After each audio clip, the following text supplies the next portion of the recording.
Hey everybody, thank you so much for hanging out with us today on Comics from the Future. This is the show we do every single week where we're going to preview the latest and greatest upcoming new comic series, cool variant covers, and other stuff that is noteworthy and we don't want you to miss so that you can subscribe to it with your local comic shop. In case you don't know, my name is Megan. I'm Andy. And I'm Jason. We're with infinityfluxcomics out of Chattanooga, Tennessee. And if you need a comic shop, we can be that comic shop for you. In fact, I know many of our customers watch this video, but we have people watching from all over the world. So let us know in the comments where you're watching from. And while you're there, please take a second to subscribe to our channel. We're growing and growing every day, so we appreciate every single one of you guys here. Also, big announcement, we finally hit 1K on Whatnot. 1,000 followers, so that's really awesome. And I'm actually doing a giveaway stream, but also a sales stream tonight at 8 p.m. Eastern Time on Whatnot. So go follow us there, and we will get into our comics for today. And a little while ago on YouTube, we hit over 1,700 subscribers. We're actually a third of the way to 1,800 already. Nice. So, yeah, it's been really good on YouTube as well. I don't have any numbers to say. Okay, so I think we're going to start this week with our featured comics section, beginning with... Oh yeah, speaking of 1,000 numbers, it'd be fitting. I have all the number comics this week. So this is Amazing Fantasy 1000. How did we get here, you ask? No one quite knows, but it's here. Did I oversleep for You missed that whole Amazing Fantasy run they've been doing. Yeah. But, you know, it's okay. Marvel might have fudged some numbers here. Whatever. They haven't quite said. But it is the 60th anniversary of Spider-Man this year. So that is kind of why we are reaching Amazing Fantasy 1000. Of course, the first appearance of Spider-Man. The issue that everybody wishes they could have. Just find in their attic somewhere. What I love is that these are only going to be $7.99. A lot of times, companies will use anniversary stuff as a reason just to make something be $10. I'm really glad they did not do that. It's only $7.99. It's going to have a ton of different talent on it, like a lot of these anniversary issues do. Going to have Dan Slott, Jonathan Hickman, Neil Gaiman, and Joe Quesada is even doing some work in this. So that is only a quarter of the people involved. And of course there are a lot of variants for this. So this is our A cover. Then we have a J. Scott Campbell variant. And then the MCNIVEN variant. I like that. Just chilling upside down on the light pole. And a Peach MOMOKO cover. And there's a couple more you can go check out if you would like on the internet. Lots of sites to go do that. Pick your favorite. Celebrate 60 years of Spider-Man and Amazing Fantasy 15. And there's Spider-Zero on his face right there. Not to be confused with Amazing Spider-Man 900 that comes out very soon. So... at first I was like, oh, I thought they were just at 900. They jumped. Oh no, this is Amazing Fantasy, not Amazing Spider-Man, but anniversaries all around. Yes. Next up is a new series of one-shots DC's going to be doing. These are called Batman One Bad Day, which takes from the kind of classic Joker story, One Bad Day, where it only takes one bad day to, I don't know, for something to change, usually someone to turn evil. This one is Batman One Bad Day, the Riddler, if you couldn't tell from that question mark cover. These are each going to be, at least from what I can tell, different creators on each of them. I'm not sure if maybe one will do two of them or whatever, but this first one is by Tom King and Mitch Gerads. Of course, your team that worked on Batman for a long time, Mr. Miracle, Sheriff of Babylon, so many different things. And in this one, we see Riddler has done a murder in broad daylight. Now, why would someone do like this? Well, of course, it's all a game for him, and it's up to Batman to uncover this mystery. It says it's an epic psychological thriller, and it's going to be 64 pages, so kind of a deluxe-sized issue. Sounds really interesting. We're also going to be getting Two-Face, Penguin, Mr. Freeze, Catwoman, Bane, my favorite, Clayface, and Ra's al Ghul. So I'm not sure if all these are going to maybe eventually tie into each other or how these are all related, but it sounds like a very interesting idea. And I think I just noticed on this cover the title is very reminiscent of Killing Joke. Absolutely, yeah. So we'll see what all this comes to. It could just be a bunch of one-shots, but it sounds really interesting. So Now, will the reprints have the titling in different colors? They have like to. Killing Joke. We've become experts at that. All like what 8, 9 printings of it. A lot. So that was our A cover. Then we have this Jim Lee variant. And this is the CAMUNCOLI variant. And it sounds like there's going to be a CAMUNCOLI variant for each of them that looks like this. They may even connect. We're not sure yet, but they're kind of this spotlight cover. All right, so speaking of Tom King, he just can't stay off of our featured comics list this week. He is writing a new ongoing romance comic series called Love Everlasting. And what he claims is, he says that with these overdramatic romance comics, they're even more fantastical than, like what you would consider fantasy. Even more fantastical than like what happens in space. It's like, oh, in space, all this crazy stuff happens. Yeah, but how about a woman's crazy love life? Pretty crazy. And so this follows Joan Peterson, who always has some problem to solve. She always has some suitor after her, some guy she's engaged with. But like, a soap opera, but more, I guess, like old style comics, it's going to go real far. It's going to go way over the top. And it's funny. So Tom King is writing this right after he finished with Batman Catwoman, which he proclaimed over and over again was ultimately a romance comic. Yeah. How much love does this guy have in his heart, Got you a know? lot of love to give. He can't run out of writing romance comics. So now he's over at, is this Image? Yeah. He says? Yeah, he's over at Image doing this. So the art is by Elsa Charretier, I believe. Yeah. Elsa Charretier is doing all the art, including this cover right here. And so if you want to read something totally different, you might want to check this out. How many romance comics are on the stands these days? Yeah, I like that he's kind of bringing back this. We used to have so many different genres that were all equally as big as superhero, romance, and jungle, and war, and all those things. And now he's bringing it back, that classic genre. So we've got several covers here. Here is, of course, the main cover by the interior artist, Elsa Charretier. Here is the MANN cover. And was this the one you were telling me about? Yeah, I just think this is cool, because I think this book's also going to involve some kind of time travel or genre hopping. So it may, for one, go into the Western and do different things, kind of like your classic ones did. So we see some of that on these covers. Yeah, I wouldn't be surprised. Like, the solicitation doesn't say that, but the covers are sort of hinting at that. I mean, this is Tom King writing it, so he loves to do things that span time, like Batman Killing Time. Those of you reading that, you know what I'm talking about. Then here is another cover by Charretier. It's very real romance right there.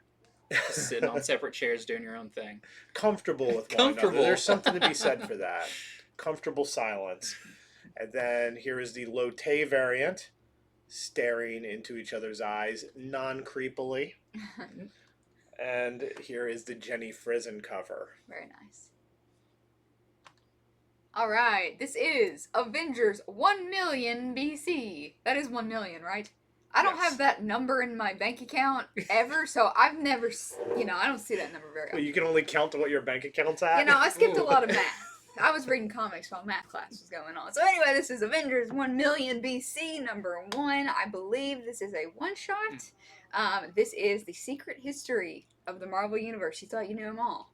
But here's one more. So this is pretty cool, though. Obviously, going back a million years, or to 1 million BC, we have the origin of Thor going down in this issue, and it proclaims we will see dark events that shattered their ranks. So this is kind of like what set the Marvel Universe on the path that it goes on, which is pretty interesting. What pushed the trajectory. So we will see all that in this issue. So this is the A cover. Then we have the Stegman Prehistoric Homage variant, which is really cool. And this is the Scotty Young cover. No text on it here this time. So I'm assuming Jason Aaron's probably writing this, correct? Oh, I don't know. I believe so, yeah. Because he's used these characters, and we even, as you can see with this, have learned that possibly Thor's mother is actually the Phoenix. Phoenix, right. So it looks like there's a little bit of that in there. Yeah, so for those of you who haven't read all the new Avengers, just wanted to note that these have come up in the Avengers series before. And I mean, I was waiting for a series to drop. Yeah. I'm not surprised. Okay, next up is our next one-shot for Dark Crisis, World Without a Justice League, Green Lantern, also featuring Hawkgirl. So that short title translates to, this is now Jon Stewart. We just got our Superman one, and we see that these are kind of idealized versions of these superheroes' worlds. Superman's was getting to actually watch his son grow up with him and fight crime with him. This one is Jon Stewart fights as the Emerald Knight of Justice. So sounds like his perfect world is very similar to where he came from as a intergalactic warrior, but this time he's alongside Red Hood and the blind prophet Kyle Rayner. So these kind of other DC characters are playing interesting roles in this version as we find out what his idealized version of the world is and maybe how he's going to get out of it. Plus, this has a Hawkgirl story at the end, just like the last one had Aquaman in her perfect world. But it says with hers, she is delving deeper into the mysteries of what make up Dark Crisis. So it sounds like that's going to be pretty important to the overall story. I think this sounds really fun. I love Jon Stewart, seeing more Green Lantern stuff. This is our A cover, and that's it. Wow, no variant. Okay. Nope. So next up is another mini-series from Image. This is a 5-issue mini-series called The Deadliest Bouquet. And so what this is about is it's surrounding the murder of a woman who in her youth, she was a Nazi hunter. You know, so after the Nazis were brought down, a lot of them scattered throughout the world, and it took some really tough individuals to hunt them down because a lot of them had a lot of money and a lot of protection. So this woman was a Nazi hunter. She raised 3 daughters as well, and she taught them in the ways of espionage. Well, this is way later in her life. She is murdered, and her 3 estranged daughters have to come back together to figure out who murdered their mother. And of course, they also just sort of don't get along. They had a very rocky childhood. You know, when your mom's out there going up against Nazis, it doesn't mean that she's the most nurturing, best person for you. So I think it's a really interesting premise I certainly haven't heard before with Deadliest Bouquet. So it's a 5-issue series. Here's our regular cover. Here is the ALTERICI variant. I'm wondering where this bouquet comes into play, because it seems like it's more than just, you know, like a nice title. Like, yeah. This is going to come into the mystery. And here is the KANGAS variant for that. All right, this is part of the Avengers X-Men Eternals event going on right now for Marvel. This is Death to Mutants, a 3-part miniseries tying in with all that. So essentially the solicitation for this was saying that the mutants are deviants and the Eternals are sort of coded to basically kill any deviations and stuff like that. So they obviously, as you can see on the cover here, are having a great time getting along. And it's basically how they're going to deal with that and how that will all shake out. So this miniseries tie-in will be necessary reading if you are part of that event and want to see everything going down with it. So don't miss it. We have a few different covers here. Actually, just a couple to show you. This is the A cover, and then we have the Lionel U variant. Why can't all these heroes just get along? Come on. I wonder if this is where a lot of the action's going to take place. A lot of other series they've done, kind of companion books where you see the actual fights take place. I kind of have a feeling this is going to be that. Okay, next up is our final part of Deceased. The runaway hit. I don't think when Tom Taylor originally did the first Deceased, he knew it would go into such its own universe. So this is the final part. This is Deceased, War of the Undead Gods. This is an 8-part miniseries. Actually, I didn't read the first issue, but I did get to skim through it. And so, you know, this picks up after the previous series. I forgot which one that was, but it's kind of had a time jump, and now we have the children of the original Justice League now kind of stepping up to take that place. But also in the last one, Darkseid has returned, but as an undead Darkseid, and he is not only spreading the anti-life equation around the world, but into the known universe. So now the threat has gotten even bigger, and it's up to the Justice League to try and stop Darkseid once and for all. As also not just humans and superheroes, but the gods are also getting infected with this. So pretty crazy stuff. I'm interested to see how do you wrap up this crazy event where so much has happened to the Earth and to the characters. Yeah, this is going to like other planets now. Yeah. Yeah. So this is our A cover. Then we have this awesome Dan Mora homage cover. Everybody's homaging that X-Men #1 now. Yeah. Then we have, this is the Matina body bag variant, which is funny because Something's Killing the Children has been doing the body bag variant. House of Slaughter. One of those has been doing the body bag variant. So they are doing that as well with this. And then we have the Jay and Acleto variant, which I believe the final version is going to be in color. But this is all they had ready. Which I also kind of think this is an homage to Supergirl. This looks good in sketch. Really. Yeah, it does. Yeah, well, just inked.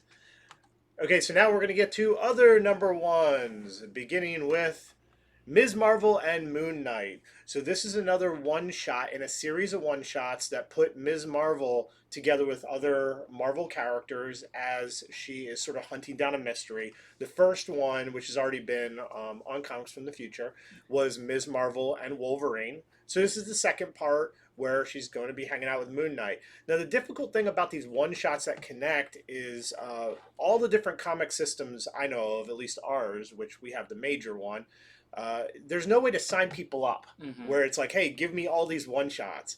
So you may want to ask your comic store to get you all of them special. That's how people have to deal with it at our shop, at least. So as far as what the mystery is, I don't know yet. I don't believe the Ms. Marvel Wolverine one-shot has come out quite yet. So this is the second part in that, and then she's going to be meeting other characters and other one-shots to follow. And this is the regular cover. Then we have the Peach Momoko variant and the Shalvi variant. Okay, next up is Ultraman, the Mystery of the Ultra 7. So this is going to be a 5-part miniseries from Marvel, written by, there's 2 stories in each of these issues, I believe, Kyle Higgins and Matt Groom, at least for the first one, and art by David Lopez and David Tinto.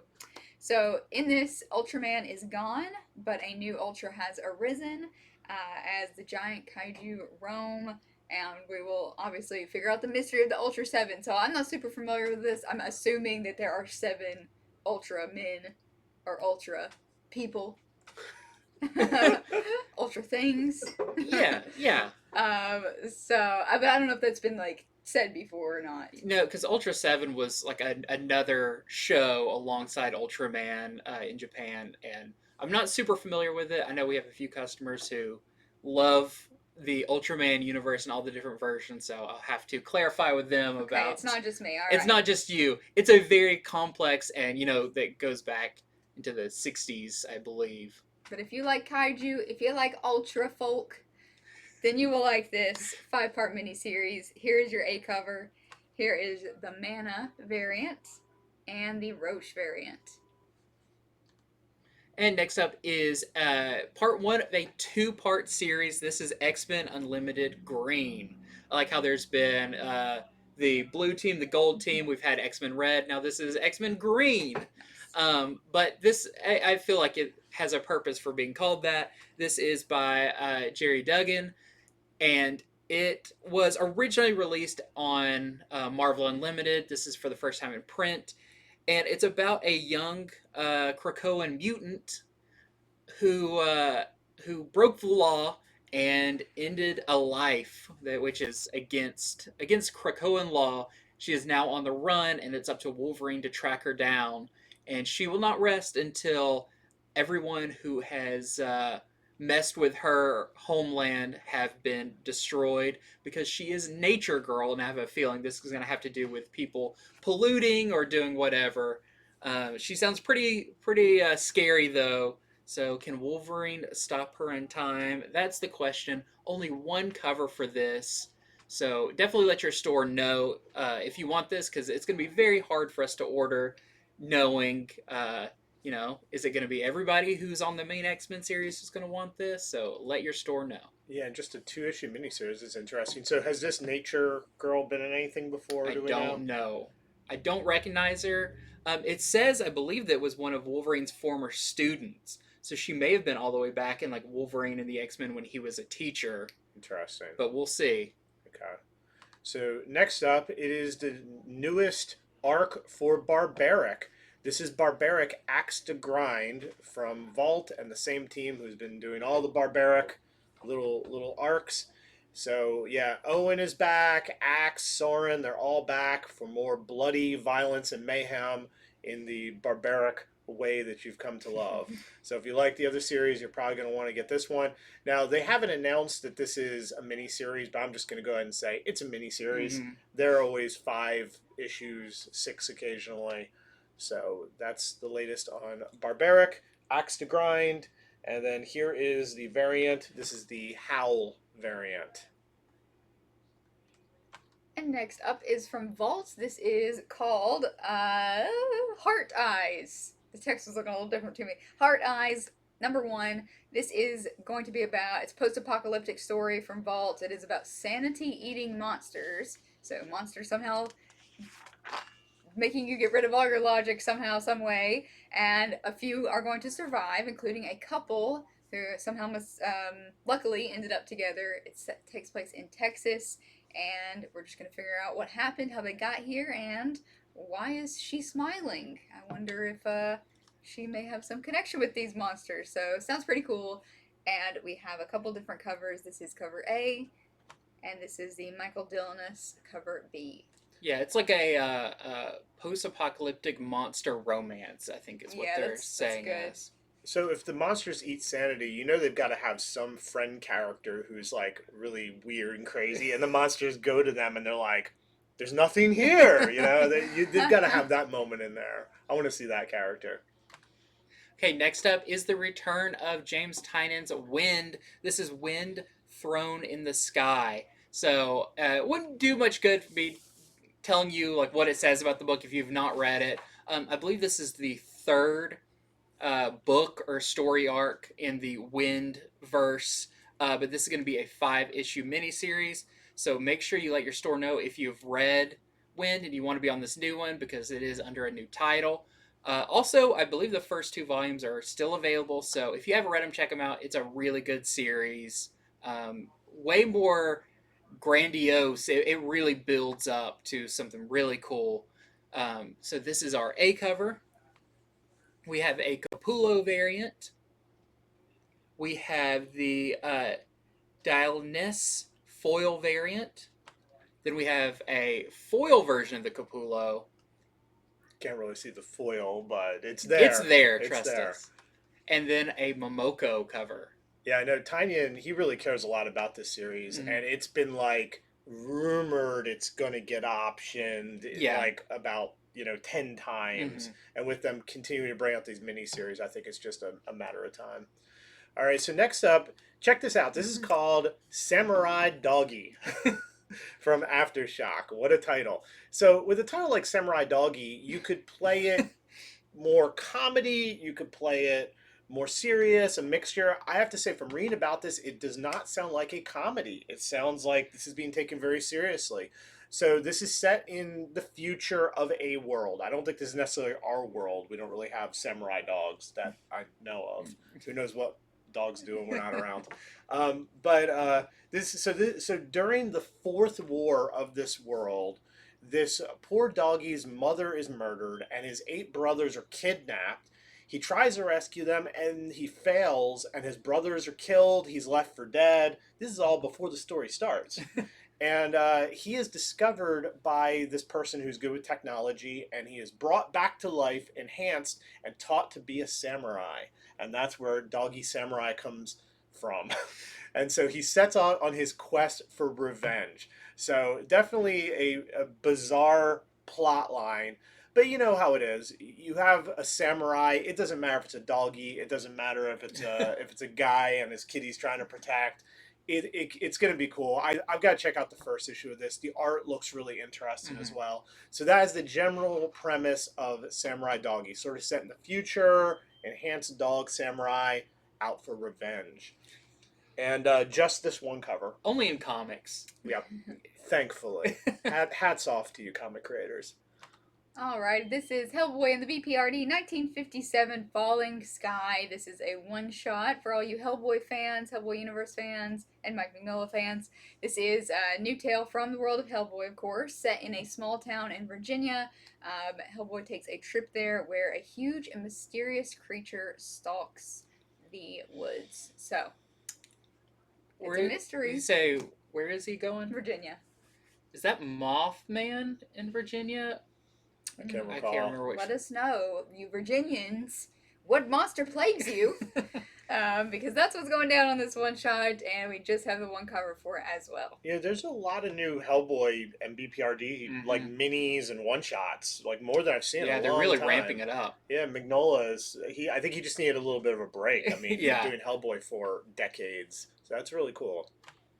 Next up, I'm going to be talking about two books, but they're very similar. This is Red Sonja Fairy Tales. This is a one-shot, and they sound pretty funny because these fairy tales books, of course, you can see on this one, it is your classic Jack and the Beanstalk story. But what happens instead of Jack, if it's Red Sonja, she's not so helpless. She's slain plenty of giants in her time, so she's going to climb up the beanstalk, and it's going to get pretty bad for the giant there. It sounds really fun. This is by Jordan Clark, and this is our A cover. We have our lyrics variant and our Periz variant. And then we have Vampirella Fairy Tales. And if you can't tell from this one, it's a Little Red Riding Hood, but the description of it's pretty funny where, you know, she's going to meet her grandmother, she's got some food for her, but a big scary wolf stalks her in the woods. But what the wolf doesn't know is Little Red Riding Hood also has fangs and can fight back. So I think these are kind of be like, just watch how these characters just dominate the fairy tale story. So this is our A cover for that. We have the lyrics variant. And we have the Lao variant. It's good she's wearing that cloak or she'd get cold. Now that's an interesting angle from, Yeah, it from is. the mouth of the beast. Okay, so another new number one. This is from Oni. It is called Action Journalism. And so check this out. There is an alien armada looming over Earth, and an intrepid reporter has but 2 hours to infiltrate the fleet, get what could be the interview of the century, and possibly avert all-out interstellar war. So pretty cool. I'm glad they added action to the title. If they just called it journalism, I don't know if we could sell it in a comic shop. But that action part, that really clinches it. It doesn't say it's a mini series, but I mean, if she has just 2 hours to do I feel like this is a mini series. It's going to be in real time or something. Yeah, so this is our regular cover. Here is the Perez variant, and next is the McLean variant. And so next up, we have cool covers and other comics. This is going to be variant covers we think are noteworthy this week, and other issue number 2s and 3s of series that have just started that maybe you forgot about and need a little reminder to tell your comic store to put you on the list for them. Alright, starting with Aquaman and the Flash Void Song, number 3. This is the final issue of that 3-part oversized Black Label series featuring Aquaman and Flash. The first time they have teamed up together really on their own. It's a cool story.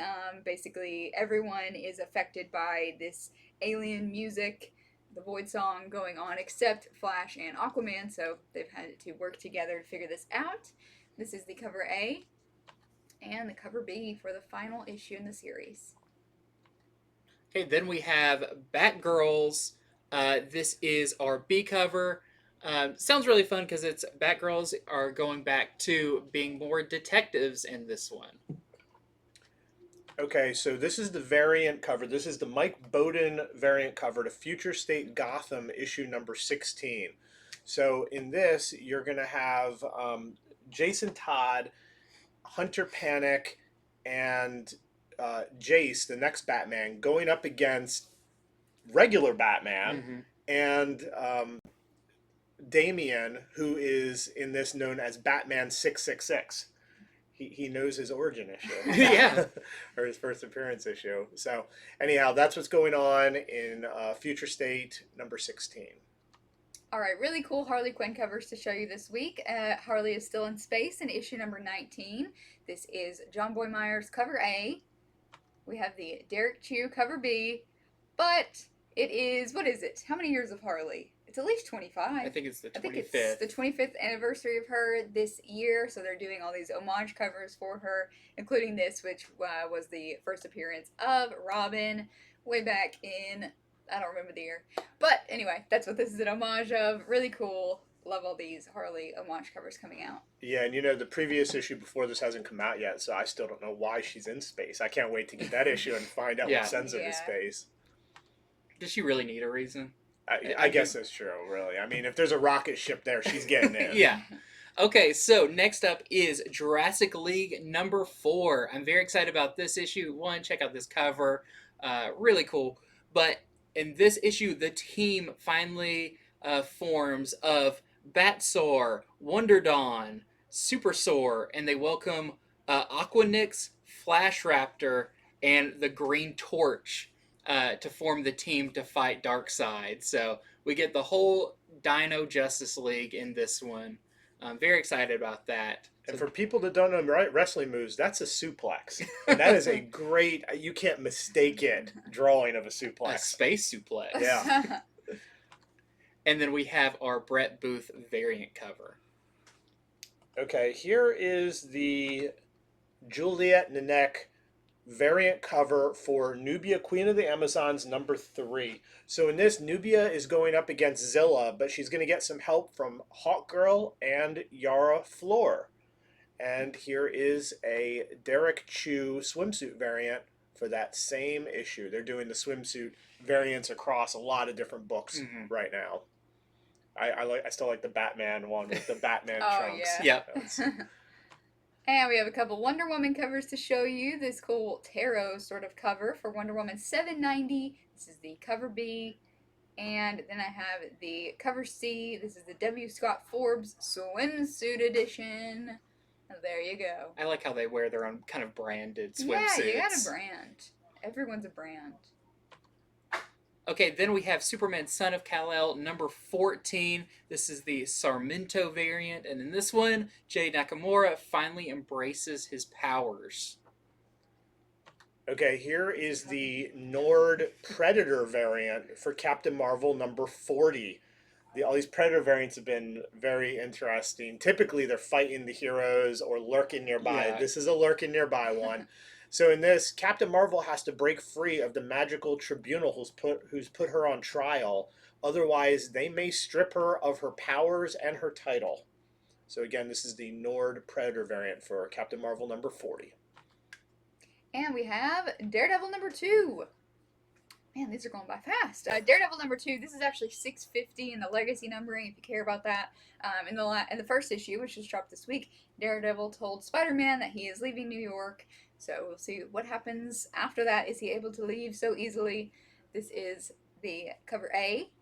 Then we have the Sienkiewicz Predator variant. It's like a 20-foot tall Predator. He's a great person to draw a Predator variant Yeah. as well, so that's cool to see. And then we have the Woods Skrull variant.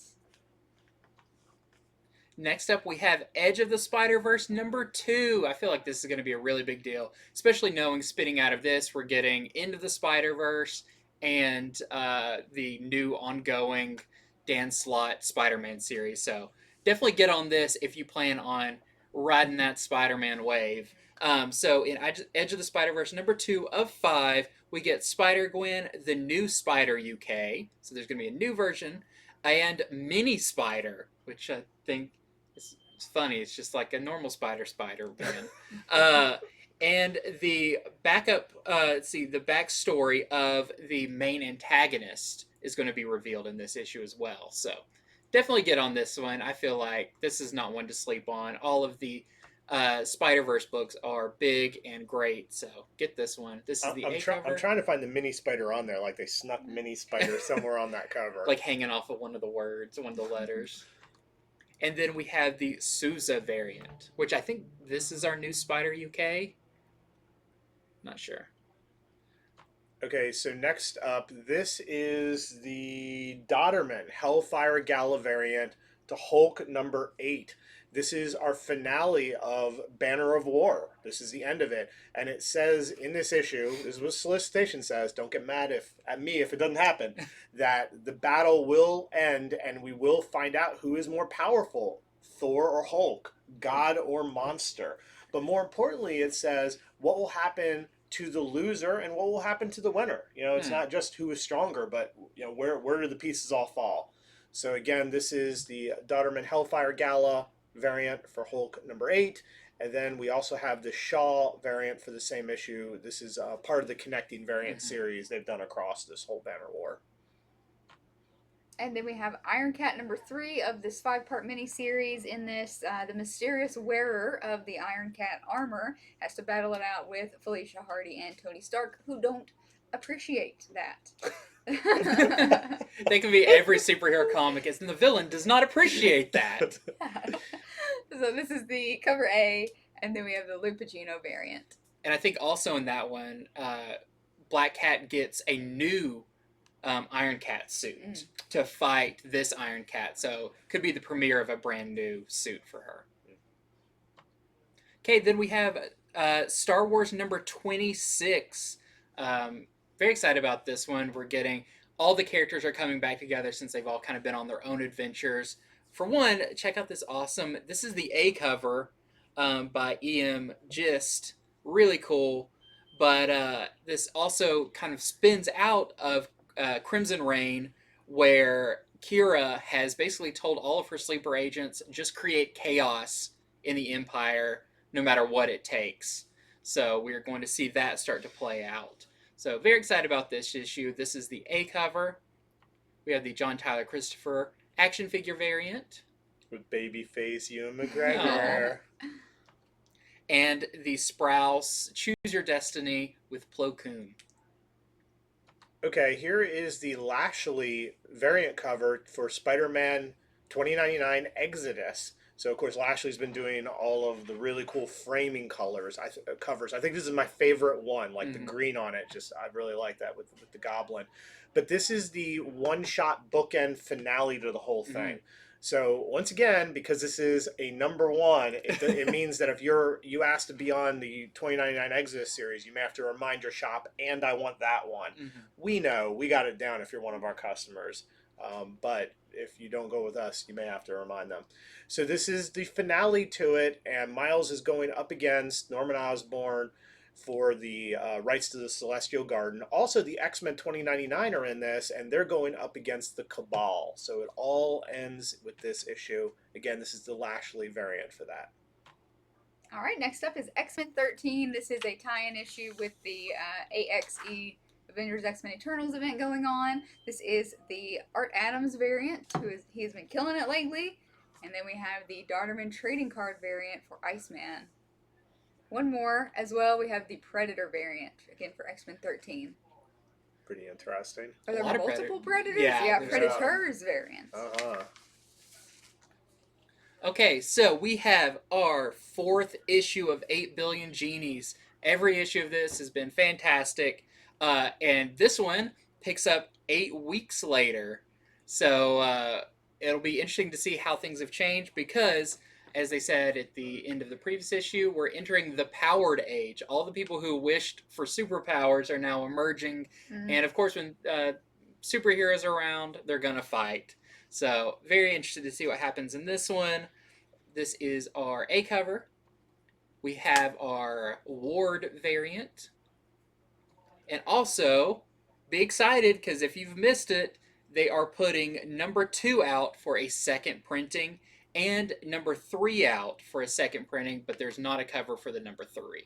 All right, alert. I'd like to tell everybody, if you've been buying this off the wall, you're not going to find on the wall very much anymore. Yeah. All these issues have heated up and are selling for 10, $20. The issue number 1, the issue number 2, and the issue number 3. So this is definitely a good one to put on a pull list or show up very early and hope that there's any left. Okay, so next up is Miss Meow number 3. So in this, Miss Meow goes up against Catfight. That's with a K. Like combat in Mortal Kombat. There you go. This is a very feline-centric Yes. world and comic. So, and here is the B cover. This is the Thompson variant for Ms. Meow number 3.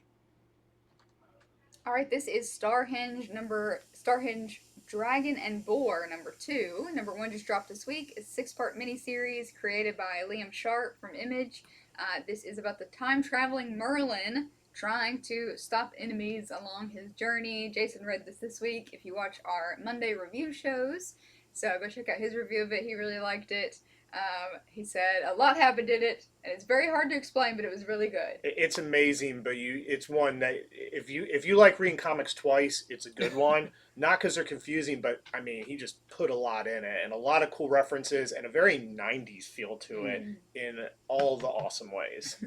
So this is your cover A, and then again a Sharp on the cover B. Okay, then we have some cool covers for King Spawn. This is King Spawn number 13. They're knocking it out with these covers. This is the Aguillo variant, or A cover, and then we have the Din variant. Okay, so this is the number 2 regular cover for Teenage Mutant Ninja Turtles, the Armageddon Game Opening Moves. Another very long title. So number 1 just dropped last week. Number 1 gave a lot of history to Shredder and Krang. It felt like Rat King was right there behind the scenes doing stuff. This one, I think we might get a little more of that as it sets up what his plan is and what Rat King's really up to behind the scenes. So this is the number 2 to that. Elvira in Horrorland. Elvira in Horrorland number 3. This is Elvira and her trip through the multiverse of movies. If you've been reading this, a lot of people have loved this. Lots of puns, lots of Elvira hits the nail on the head. So this is the cover B. So what movie is she in here? She's got a little xenomorph Okay. poodle. Yeah, All this right. is Alien. The poodle part was like throwing me. Okay. Yep. And it's Can more you clear tell? here. Can more you tell clear now? here. Yeah. Nope, no, the Banaka threw me this off. is not a Marvel variant. No, this is the cover C by Califino. I mean, I do have to say, if they did this in a movie, somebody sprayed Banaka into the double alien mouth, that's comedy gold. Okay, so now we're going to get to other printings and graphic novels, beginning with... This is Amazing Spider-Man Annual number 1, which I feel like was supposed to come out a while ago, but it got pushed, but it's finally coming out. So this is the facsimile edition of the first appearance of the Sinister Six. So if you like those facsimiles, or if you've never read this, this is a way cheaper way of getting it. It's $7.99, but it is oversized as much as the original annuals were oversized. All right, so as Black Adam's movie approaches closer and closer, they're bringing some of his stuff back to read it in trade paperback form a little easier. This is Black Adam, The Dark Age. It was a 6-issue miniseries, and this is all collected together, all 6 issues for $16.99. In it, Black Adam has lost his powers, and so he goes on a quest to regain them. He also is trying to reach his dead ex-wife, Isis. That's generally what's going on in this. So if you want some more backstory on this character, I mean, he's been around forever, but he hasn't gotten the spotlight too often. This is one of the ones that they may be drawing from with this upcoming movie. And then we have War for Earth 3 trade paperback. This is going to be $17. This is the storyline where Amanda Waller decides she's going to take over and invade Earth 3.